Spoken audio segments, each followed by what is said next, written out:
Welcome back to the Deep Dive, where we take that absolute fire hose of information, the endless stream of white papers, conference keynotes, research announcements, and we try to turn it into something a little more useful, a little more insightful. And today, we are strapping in because we're looking at what is being called a major structural and maybe even a permanent shift in the entire architecture of artificial intelligence.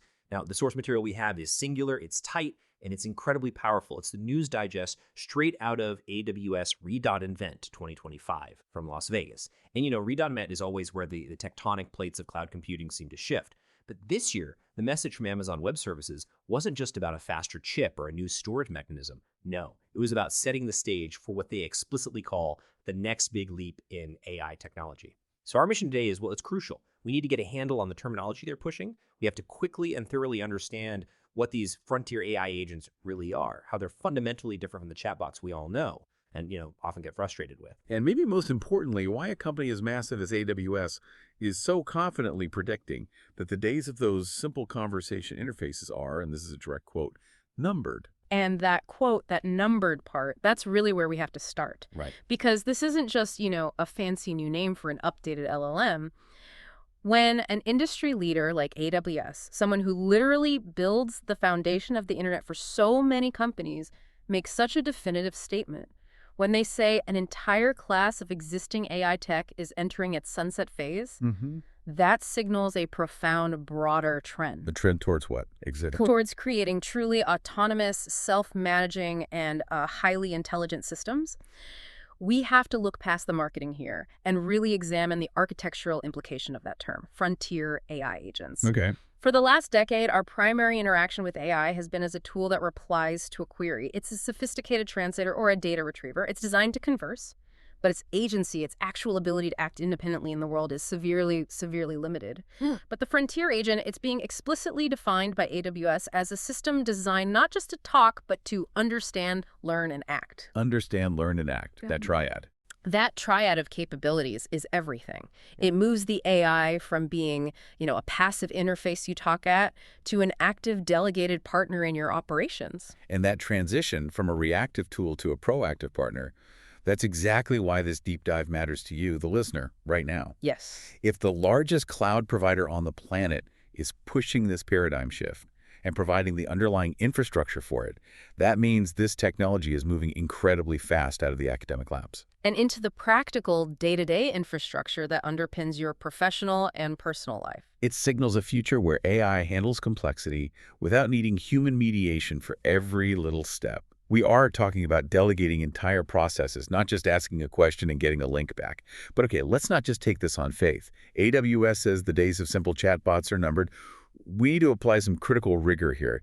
Is this genuine technological obsolescence, or is it just, marketing hype to accelerate adoption for their new services? That's a really important distinction to draw, and I think the answer, well, it's rooted in economics and scalability. Not just raw performance. It's economics. Absolutely. The traditional chatbot architecture has, quite frankly, hit a functional ceiling. There's a limit to its scalability when you're dealing with real-world complexity. The fundamental contrast really comes down to two things: agency and brittleness. Okay, let's unpack that first. To really appreciate this new frontier, we have to be crystal clear on the limitations of what we're leaving behind.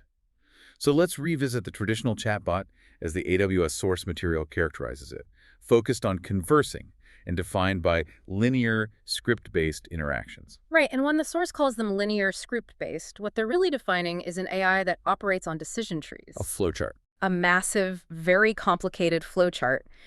Think about your most frustrating interaction with a customer service bot. You ask a question, and it follows that flowchart. If your situation perfectly matches a pre-written path A, you get the pre-written response B. The central limitation here is what you just said, the brittleness of that system. If you stray even slightly outside that pre-written flow. Which always happens. Always. If you use regional slang, or if you ask an adjacent question that requires it to pull info from two different databases at once, or if you just phrase your need in a way the developers didn't anticipate. System fails. It fails. It gets stuck in a loop, or it gives you that dreaded, I'm sorry, I don't have the answer to that, or worst of all, the transferring you to a human agent message. It simply cannot handle an exception elegantly. That failure mode is exactly the point.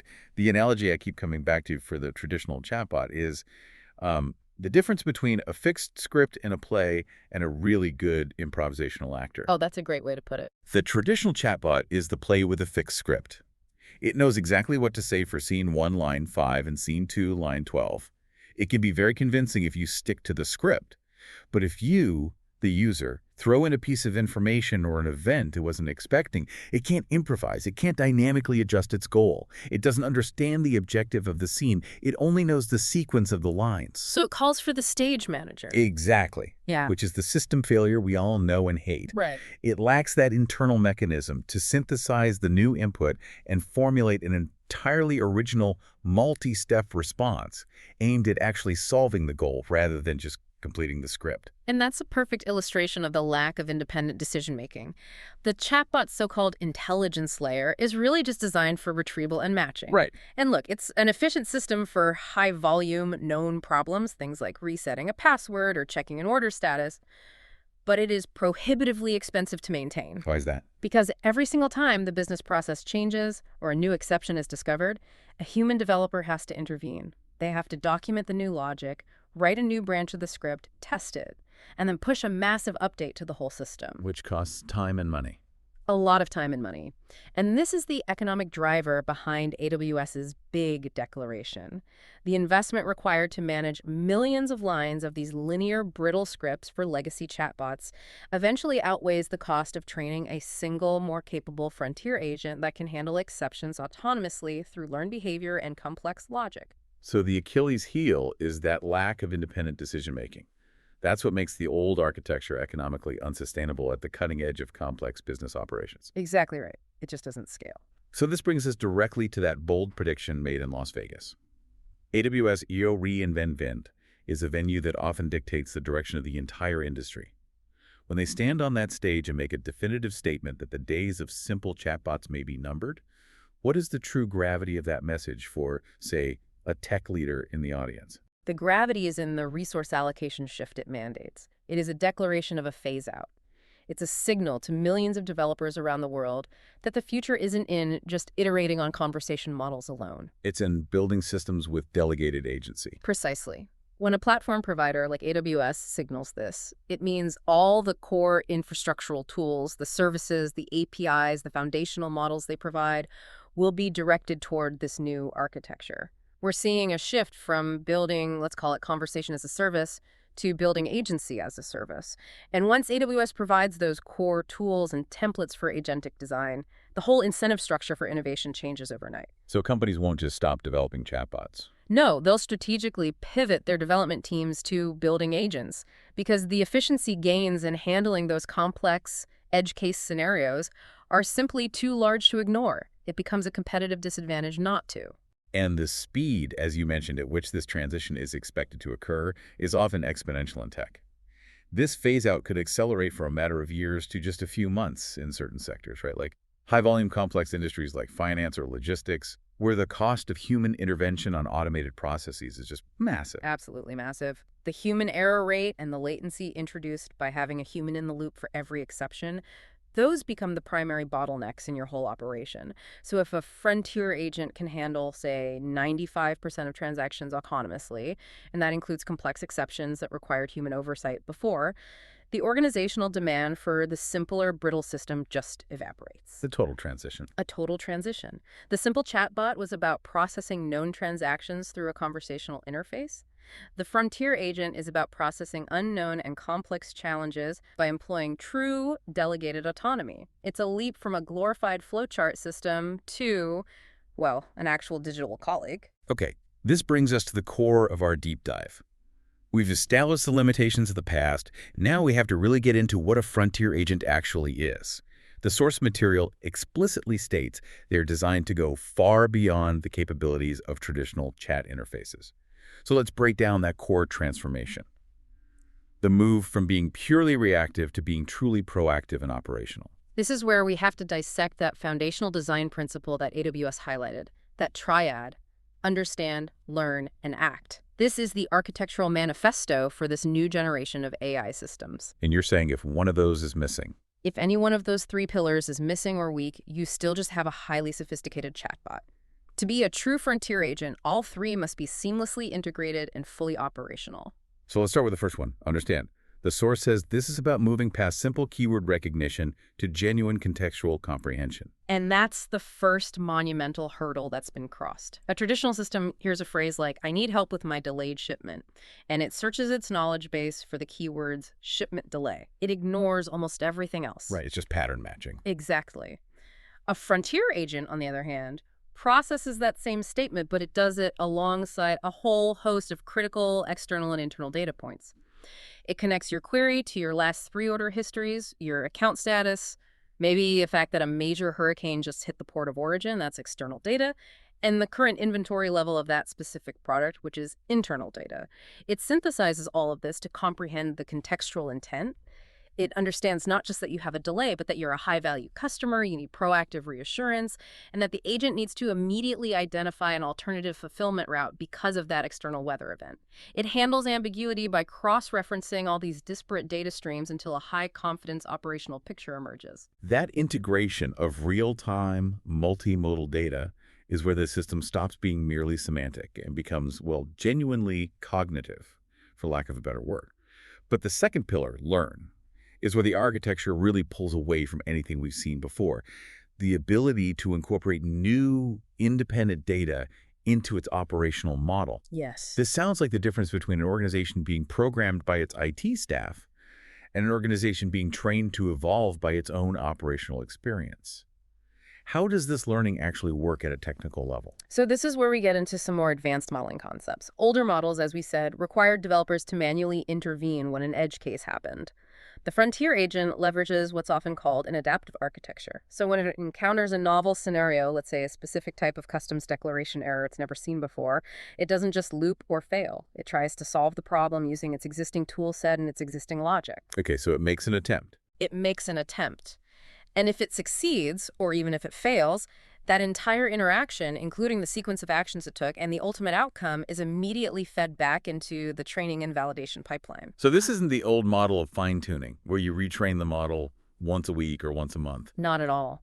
We are talking about near real-time integration of new knowledge.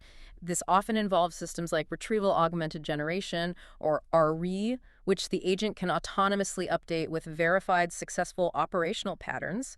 It's essentially self-patching its own logic structure instantly across the entire deployment. Wow. So it learns from its own failures and its own successes. And then, crucially, it instantly applies those learnings globally. That scalability of learning means the agent is perpetually improving its performance, often without any explicit developer intervention. That concept of self-patching based on lived experience. I mean, an agent learning a new exception in one part of the world and instantly teaching that fix to every other agent instance. That's revolutionary for scalability. It is. And this brings us to the third, and you said most critical difference. ACT. The ability to execute complex procedures autonomously. This means the agent isn't just fetching information for a human to then act on. It becomes the operational executor itself. It becomes the end-to-end process owner. And that requires a profound technical capability, often referred to as advanced tool use frameworks, or API chaining. Okay, break that down for us. API chaining. Sure. For a traditional chatbot, ACT meant firing off a simple pre-coded function like, initiating a basic refund form. Yep. Very simple. For a frontier agent, ACT means determining the necessary steps to achieve an outcome. For instance, the goal might be resolve customer issue A, and then dynamically generating the sequence of authenticated API calls, internal system commands, and even potentially generating its own programmatic code snippets like a Python script that are required to interact with legacy systems to achieve that resolution. So it's programming its own solution path on the fly. On the fly. It doesn't just retrieve data, it orchestrates systems. And that is the leap from being an intelligent search engine to being a digital professional who can access and manipulate corporate resources under its own delegated authority. Let's drill down into the kind of performance that requires this level of autonomy. Yeah. The source talks about the ability to perform complex tasks.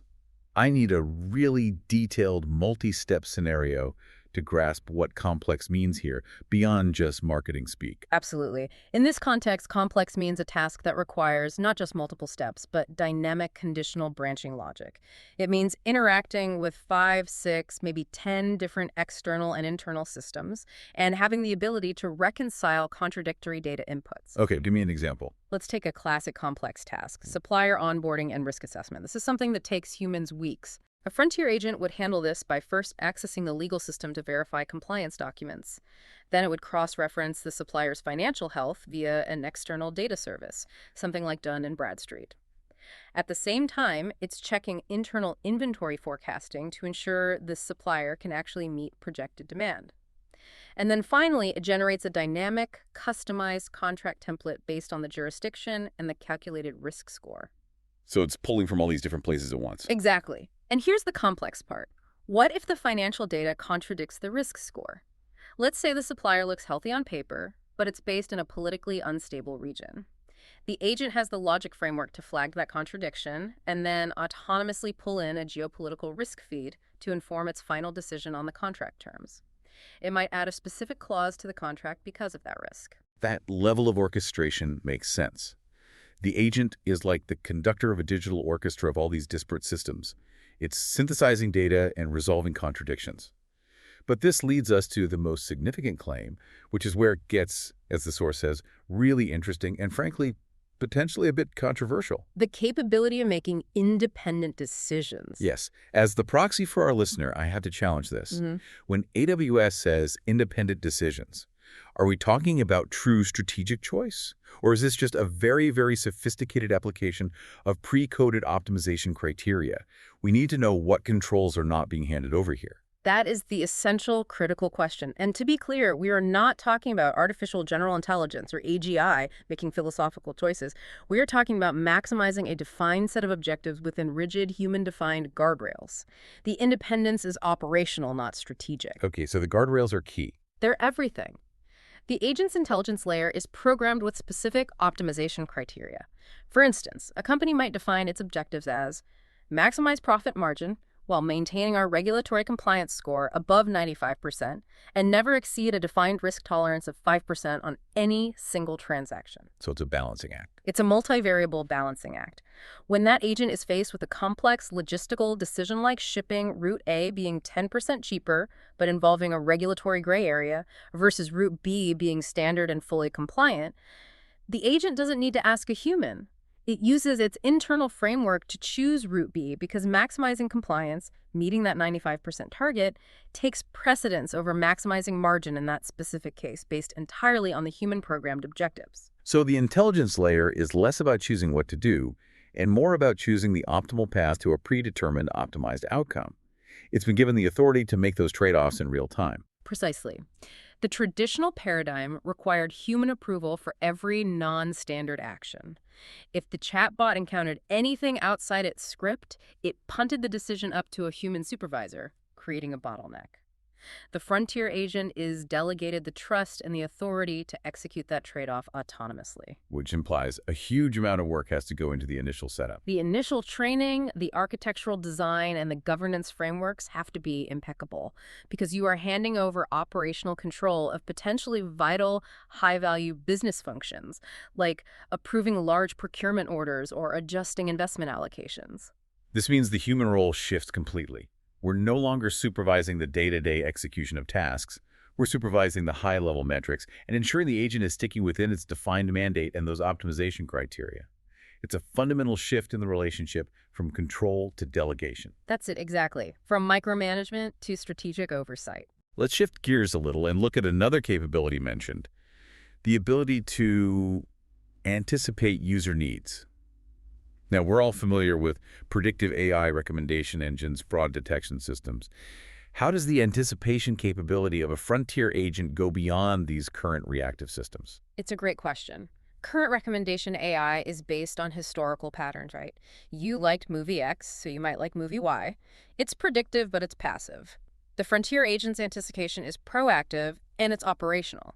It's focused on intervention before failure or friction occurs. It's predictive workflow management. Okay, an example would help here. Let's look at the industrial IoT sector. A current system might monitor a sensor reading on a critical machine in a factory. It might note the pressure is rising and flag a warning on a dashboard. That's reactive. It's telling you something is already wrong. Right. A frontier agent, however, is integrating that rising pressure reading with the machine's entire maintenance log, the supply chain status of its specialized replacement parts, and the company's overall production schedule for the next month. It anticipates that this component will likely fail in 48 hours. So it's forecasting the failure. It's forecasting the failure, and then it acts. It doesn't just send a warning. It automatically initiates a replacement order for the part, it schedules the maintenance technician by checking their availability, and it preemptively adjusts the production schedule for the next week to accommodate the planned downtime, maybe by diverting the affected work to an alternative assembly line. And it does all of this before the human operator even sees the pressure warning. Before they even know there's a problem. That is a profound difference. It's managing an entire operational workflow before the human even realizes a need or a conflict is arising. This fundamentally changes the psychological contract we have with technology. Yep. We move from constantly interacting with the interface, telling it what to do, to providing high-level objectives and just having this ambient intelligence layer manage all the complex intermediate steps for us. It removes a huge amount of cognitive load. For professionals, you can imagine an agent monitoring the company's legal docket. It might anticipate that a new regulatory filing deadline is going to conflict with the primary analyst's vacation schedule. So it proactively queues up the necessary preparatory documentation for pre-approval and briefs a backup analyst on the situation. The technology starts to think several steps ahead of the user. Exactly. It ensures system resilience and continuity, and it makes the overall experience feel guided and, frankly, effortless. Okay, so let's move from these abstract capabilities, this triad of understand, learn, and act, to the concrete, powerful applications that the source material points toward. This is where we can see the future of AI through practical examples. The source material focuses heavily on optimizing human effort. So let's take that detailed example of workflow management. A simple digital assistant, like we have today, it just logs an appointment in your calendar. Right. A frontier agent, however, acts as a true digital chief of staff. Okay. So if a new meeting request comes in and it conflicts with an existing commitment, the agent doesn't just decline or send you an alert. It analyzes the context. It asks, is the existing meeting a high-priority internal strategy review? Is the new request from a key client who's in a different time zone? It uses its learned priority framework to act. It might negotiate a new time with the external party's scheduling agent. It will check if the required resources, like a specific conference room or necessary data sets, are available at that new proposed time. And then, crucially, it ensures that all the dependent tasks related to the original meeting are shifted accordingly in the project plan. So it's not just moving the calendar block. It's managing the entire logistics chain that surrounds that calendar block. That's a perfect way to put it. And the source also highlights this ability to optimize workflow. This sounds like it goes far beyond just simple automation of a known script. This suggests genuine process improvement based on continuous observation and self-learning. It does. Optimization here means turning the AI into a continuous improvement consultant that's always on. How so? Imagine a common, painful enterprise workflow that involves 4 separate departments, let's say finance, HR, legal, and operations, and has 15 distinct required approvals to get anything done. I think we've all lived that nightmare. We have. The agent observes this complex workflow over hundreds, maybe thousands of transactions. It identifies that routing the document to the legal department before the HR department consistently causes a 3-day delay, maybe because of data pre-population issues. So the agent, based on its performance monitoring and its optimization criteria, which might be something like minimize process latency, it autonomously proposes, and if the governance allows it, it executes a procedural change. Like what? It might just shift the order of the approval steps, or it might pre-populate certain necessary data fields from the HR system before the document ever gets to legal, solving the root cause of the delay. This capacity to self-optimize processes is revolutionary because the AI acts, it analyzes, it generates the hypothesis, and it executes the change autonomously. It continuously drives efficiency without waiting for a human process analyst to manually review metrics and issue a change order 6 months later. Now, this next point is absolutely crucial, and it really defines the architectural shift we're talking about. The ability to coordinate with other AI systems seamlessly. This implies an entire layer of automated inter-AI communication that operates completely beneath the user's view. We're looking at a truly cohesive digital ecosystem. This is the pivotal move away from siloed applications. The simple chatbot was a technological island. The Frontier agent is designed from the ground up to be a seamless coordinator, and that requires a huge amount of sophisticated technical standardization. What kind of standardization? For agents to coordinate seamlessly, they have to operate using what's called a shared ontology, a standardized machine-to-machine language for exchanging goals, constraints, resource availability, and risk metrics. Since a language just for AIs to talk to each other. Exactly. For example, when your personal scheduling agent needs to negotiate a meeting time with a client's logistics agent, they don't exchange pleasantries. They exchange technical parameters. Your agent says, goal, meeting between user A and user B constraints. Availability between 9 a.m. and 1 p.m. PST requires conference room 4, budget cap of $50 for catering. Huh? The other agent understands that perfectly. They then use a defined protocol to find the optimal solution, resolving all those dependencies and ensuring resource availability without ever bothering the human users with the endless back-and-forth negotiation emails. This automated inter-AI communication fundamentally changes the human role. The complexity of the interaction is transferred entirely to the autonomous agents. Yes. So the human simply sets the high-level goals, something like arrange the quarterly budget review and ensure all stakeholders attend. And the ecosystem of agents handles the hundreds of logistical and data preparation steps required to achieve that single goal. It creates a self-healing, cohesive ecosystem. These agents can manage incredibly complex, interdependent processes, from coordinating multi-site manufacturing schedules to managing global regulatory filings, by talking to each other, resolving resource dependencies, and sharing necessary authorized information in real time. The human is defining the mission. The agents are executing the operational war plan. Let's look at the commercial application of this power. The source material suggests a revolution in customer service. This is where most people have their most frustrating linear interactions with current AI. How does the Frontier agent move this experience from frustration to genuine resolution? It shifts the entire goal from FAQ retrieval to complex outcome-based resolution. The Frontier agent is capable of complex, multi-system troubleshooting that can span multiple functional departments and complete end-to-end transactions independently. Give me a detailed example of that. Okay, let's use a technical support issue. A current chatbot asks you, what is your product code? And then it just gives you a link to a static PDF manual. The worst. The worst. A Frontier agent receiving a user complaint about a defective device does all of the following simultaneously. First, it diagnoses the issue using real-time diagnostics data streamed from the device itself. At the same time, it's checking the order history in the sales system, verifying the warranty status in the finance system, and if it needs to, it checks the legal system for any recent class action waivers related to that specific product model. So it's building a complete picture of the problem in seconds. A complete 360-degree picture. And if the agent determines a replacement is necessary, it doesn't queue it up for human approval. It automatically processes a replacement order. It checks the inventory system. It allocates the necessary capital in the finance system. And it schedules the shipping logistics with the fulfillment system, all in one unbroken autonomous chain of action. It addresses the entire problem lifecycle, ensuring the customer leaves with a solution, not just a link to a document.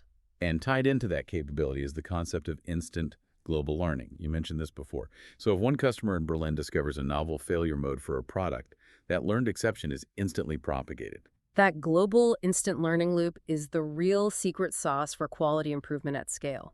If the agent in Berlin processes a complex, conditional exception that required 5 specific steps to resolve, that precise, successful sequence of actions becomes part of the shared, optimized knowledge base for all other agents globally, instantly. So the agent serving a customer in Tokyo seconds later benefits from the Berlin discovery. Immediately. Traditional systems rely on humans to document the problem, write a new script, train the other human agents, and roll out a software update, a process that can take weeks, even months. Frontier agents ensure that every customer receives the benefit of the AI's cumulative global knowledge base instantly. It just massively raises the quality floor of the customer experience. Finally, let's look at the transformation of internal business operations. The source says the applications here are vast and varied. We need to go into a bit more depth here. What specific internal operational areas are really ripe for this agent-led revolution? The areas most impacted are going to be those that are incredibly data intensive, that require synthesis from disparate siloed sources, and that involve a lot of conditional logic and complex trade-offs. Like supply chain. Supply chain optimization is the perfect example. Instead of using static quarterly planning models, a frontier agent can monitor real-time, high-volatility external factors. Things like global geopolitical risk indices, live weather data impacting shipping lanes, raw material spot prices on the open market, and even competitor production delays that are reported in news feeds. It would then autonomously adjust purchasing orders, shift shipping modalities, diverting goods from sea to air if a critical deadline is approaching and the costs remain within the defined budget, and proactively communicate potential delays to the sales and finance team's own agents. It is effectively running the supply chain autonomously within predetermined cost and risk boundaries, reacting to minute-by-minute global shifts. So that's continuous strategic adjustment, not just execution. What about something less physical, like internal legal or regulatory affairs? Compliance reporting is notoriously painful and manual. And that's because it requires pulling data from so many places. Compliance reporting transforms from reactive documentation to proactive risk management. An agent could automatically generate complex global regulatory reports by synthesizing data from the HR system, like staff training completion rates, the financial ledger for transaction audits, the security audit logs for access control checks, and external regulatory filing systems to make sure the format is correct. So it's an aggregator? It's more than an aggregator because it has that capacity for independent decision-making based on risk optimization criteria. It can identify anomalies. For example, it might discover a pattern of delayed sign-offs in a certain department combined with a recent uptick in phishing attempts targeting that same department. It can flag these as potential compliance risks before they become actual violations. So it's connecting dots a human might miss. Exactly. It doesn't just report on the past. It intervenes in the present to mitigate future risk. It essentially transforms the back-office audit function into an ambient, real-time control system. So if we synthesize all these points, the proactive nature, the ability to coordinate seamlessly across all these systems, the independent decision-making based on optimized criteria, we arrive at the conclusion in the source material that these are more sophisticated participants in our digital ecosystems. That word participant feels very deliberate. This isn't just a powerful tool, it's an integrated, active entity. The term participant is absolutely not accidental. A tool is passive. You have to actively wield it. A participant is active. It contributes, it mediates, it negotiates, and it shapes the environment it inhabits, often without direct human prompting. We are moving from tools that you plug into a system to integrated entities that actively shape and maintain the efficiency and the stability of the system itself. So what does that mean architecturally? Architecturally, it means the very nature of cloud services changes. Previously, we build applications, the tools on top of infrastructure, like AWS cloud services. Now, the infrastructure layer itself is being populated by these agents. They are digital entities that are responsible for the health, the efficiency, and the optimization of the applications running on top of them. So the whole ecosystem becomes self-managing. Exactly. Orchestrated by these sophisticated participants exchanging constraints and objectives with each other. The human input shifts entirely to governance, to defining the boundaries and setting the strategic direction rather than managing the day-to-day mechanics. I agree that the proactive nature is powerful, but we have to interrogate the risk of this level of participation. If these agents are continuously and autonomously self-optimizing, what happens when an agent anticipates incorrectly?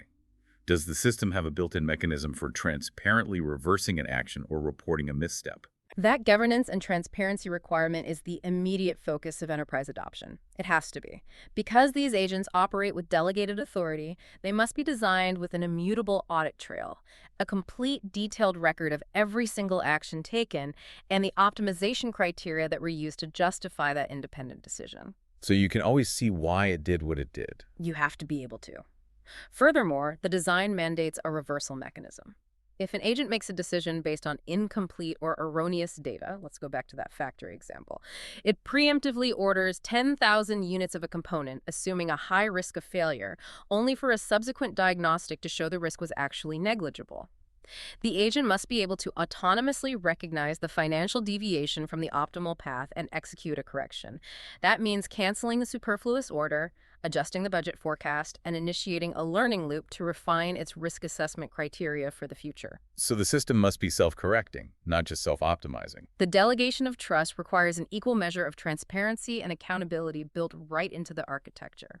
The source observes that this all reflects a broader trend in the AI industry towards autonomy, and that this is enhancing our interactions with technology in profound ways. Let's dissect that word, profound. What does profound truly mean in this context? Profound means fundamental and far-reaching. It's the difference between, say, driving a car and having the car pilot itself completely while you focus on complex strategy in the back seat. When we talk about a profound enhancement, we mean moving from passive consumption of technology to an active partnership where the AI is handling all the tactical execution. Right. Historically, technology was siloed. You open a spreadsheet for calculations, you open an email client for communication, and you manage a project management dashboard for oversight, all separate. The frontier agent paradigm suggests a shift to a pervasive ambient intelligence layer that operates across all of those discrete applications seamlessly. The intelligence is always on, it's observing the entire environment, learning from the flow of data, and constantly acting on your behalf based on the strategic objective you set for it. That makes the technology itself almost disappear into the background, while its results become exponentially more visible and impactful. It's no longer about opening the right piece of software. It's about setting an intention, launch product X by Q3 within a 15% margin, and the ambient intelligence layer handles the rest. It communicates with finance systems, logistics agents, marketing platforms, and engineering resources, all autonomously. It truly signals the dawn of a new era, as the source material puts it. It's the moment when AI shifts from being primarily an interface technology, a way for humans to interact with data, to becoming a primary operational technology that actually manages the physical and digital execution of the business itself. Okay, so let's quickly synthesize these monumental shifts for you, the learner, based on this huge declaration made at AWS reInvent 2025. First, the catalyst. AWS declared that the end of the simple, linear chatbot, which is brittle and costly to script, is rapidly approaching. They signaled an industry-wide transition to the frontier AI agent. The core difference we've discussed is entirely about delegated agency. We're moving from reactive, linear, script-based interactions to proactive systems capable of contextual understanding, instant self-learning, and autonomous action based on prioritizing outcomes. They don't just reply, they resolve complex issues by orchestrating multiple systems. Exactly, and the scope of this is huge. The applications shift from simple conversational fetching to complex real-time coordination. These agents anticipate needs, they manage multi-step workflows, and most critically, they coordinate seamlessly using standardized protocols with other AI systems to create a cohesive, self-optimizing digital ecosystem.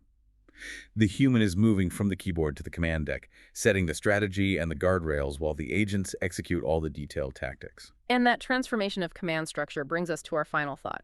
We've meticulously established that these frontier agents are designed to make independent decisions by balancing complex, sometimes contradictory optimization criteria. And they're built to coordinate seamlessly with other AI systems using these shared data ontologies. This capability raises a fundamental and I think a highly provocative question that we really need to dwell on.